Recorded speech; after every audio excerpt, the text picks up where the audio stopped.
Hi there, welcome back to the channel. In this month's update I'll show you a few new purchases I've made and show you how the embankment tree line is coming along. Please, if you enjoy the content I'm making, don't forget to like, comment or subscribe and maybe even share. It's a tiny little button click for you, but it means the world to me. I hope you enjoy.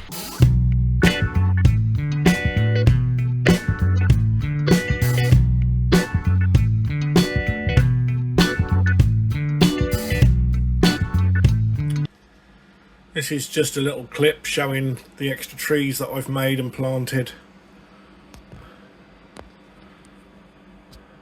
on the back section here. So there's this one here, this one and this one. So there's three there on an area that I was considering finished, but you know what it's like. Model railway is never finished. And then moving on along here, we started off with, I think there, it's hard to tell now because it's been a few days since I've been doing this. So that's a new tree, that's a new tree, that's a new tree, that's a new tree, that's a new tree, that's a new tree, that's a new tree, that's a new tree.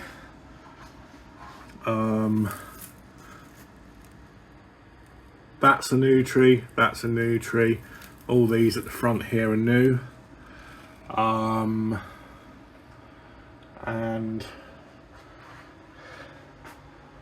I did put something over the back just to fill it out a little bit.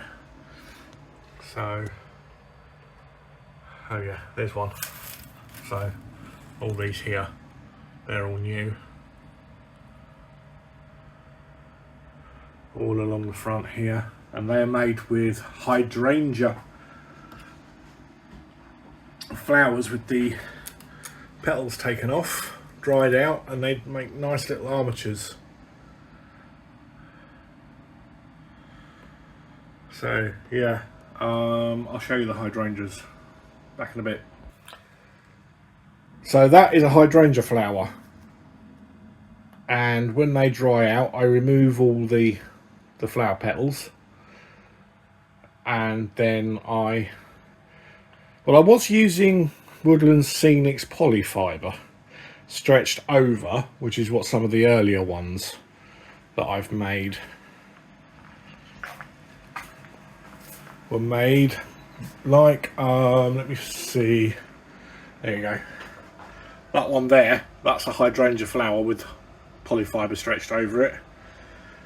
But the new method I'm using now, which I've been using for the last few days, is I've been using 2mm static grass and my Pro Grass box. So my World War Scenics Pro Grass box, you shake the 2mm static fibres onto that, you spray the hydrangea flower armature with layering spray, and you literally clamp the end onto the stalk and just wave it over, and it covers quite nicely. Do 2 or 3 applications of that depending on how thick you want the leaves to appear. And once you've built up the necessary depth,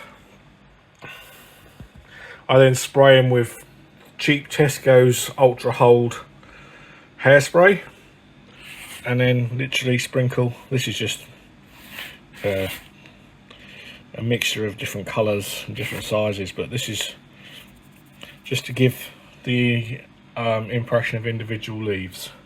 So I reckon it's looking a little bit better along there now. It's looking a little bit fuller.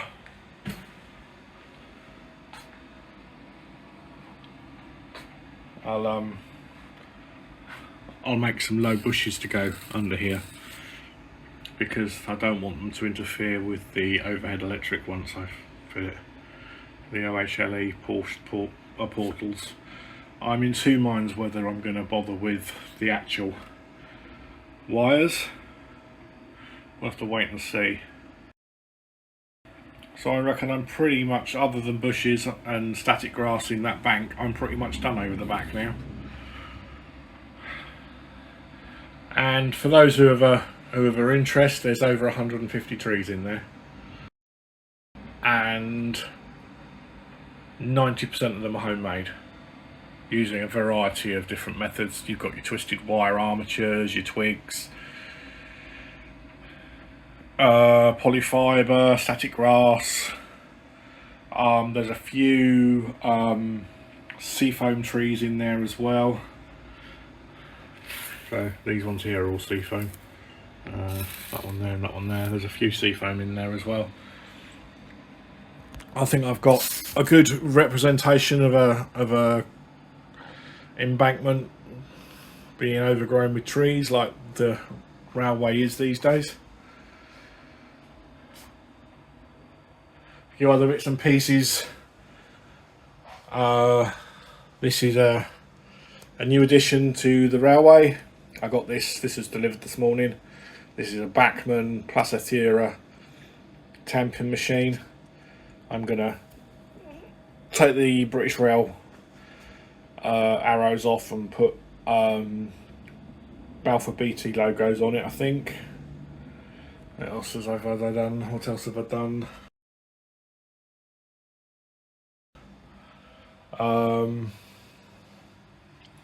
So yeah, that's new as well.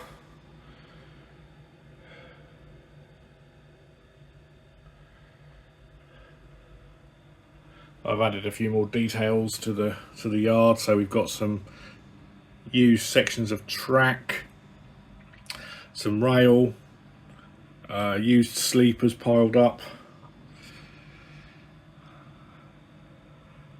I've weathered some of the vans. I haven't done them all yet, but so yeah, we're getting there.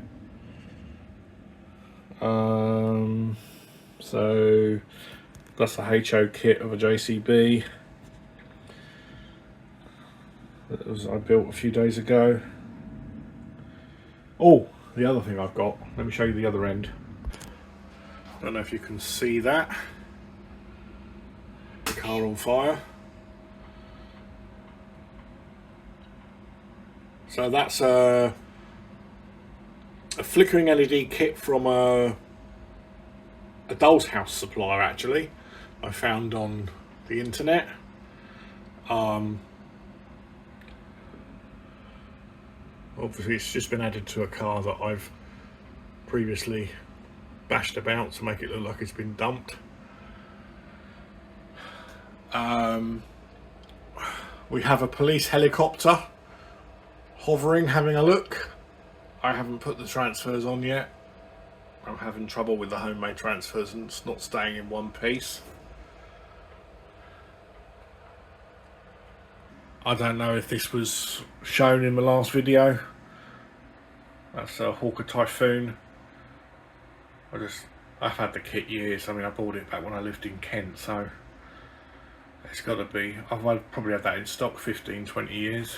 I've built that. That came from Ramsgate Models, I believe, and the Sopwith Camel I've painted up as a preserved civilian aircraft, so it hasn't got its markings on. It's only got its tail number, and that came from a little shop in a seaside town called Deal when I lived there about 15-20 years ago. So there we go. Not been doing too much on the railway. Been having problems with my Pendolino. Pendolino was struggling to get around the layout, and bearing in mind it's been modified, both power cars are motorised. I've taken off the traction tyres and replaced the wheel sets. Turns out it was slowing down because one of the pickups had come off the front bogie, and it's just off of one side. Now bearing in mind it picks up from here as well. It just goes to show, the more pickups you have, the better. So that's been stripped back. Both power cars have been serviced. I've been having problems with my 350. Kept, for some reason, it just kept, every now and then it would derail, and it turns out that the coupling pockets in the middle there, they were catching on the valance. So I've tried different variations on the theme. I've black tacked them in lower to try and miss the valance, but unfortunately they fall out eventually. So in the end I thought, bollocks to it, I'm gonna just snip off the interior valance. You can't see it unless you know what you're looking for. I've cut the valance off and it's been faultless ever since. I've also stopped these lights from shining as they would on a prototypical one. Basically, I took it apart thinking I'd just disconnect the wires. There are no wires. So I've used black tack inside to cover the bulb and the high running light there. I've just put a bit of black electrical tape over it to stop it shining. That seems to work okay. And that's it really. I've had a bit of a move around with stuff. As you can see, all the books have come down. They're now under the layout. I was getting a bit worried that I was going to have a cascade of books falling on my collection of trains that are in the fiddle yard, so I moved those about. Weathered up my Class 37. Does alright for me. I've also weathered up all the entire train, so I've all been buying sea cows and the I think they're MHA. No, they're not MHA, are they? They're coalfish, I think, or dogfish. Can't remember what they are. But anyway, they're both Hornby. They're both the same part number, but you can see the difference in the size. Finally taken my APT experimental off because I don't run it, and I'm using the storage track it was sitting on so I can run my 4-car Class 350. Looking forward to getting my Acura Scale Class 60. That's on pre-order. I don't know when they're going to turn up. I've done one. I've converted it from Railtrack to Network Rail. Because I've decided that, although it's not hard and fast, I'm going to model 2010 to 2015 time period.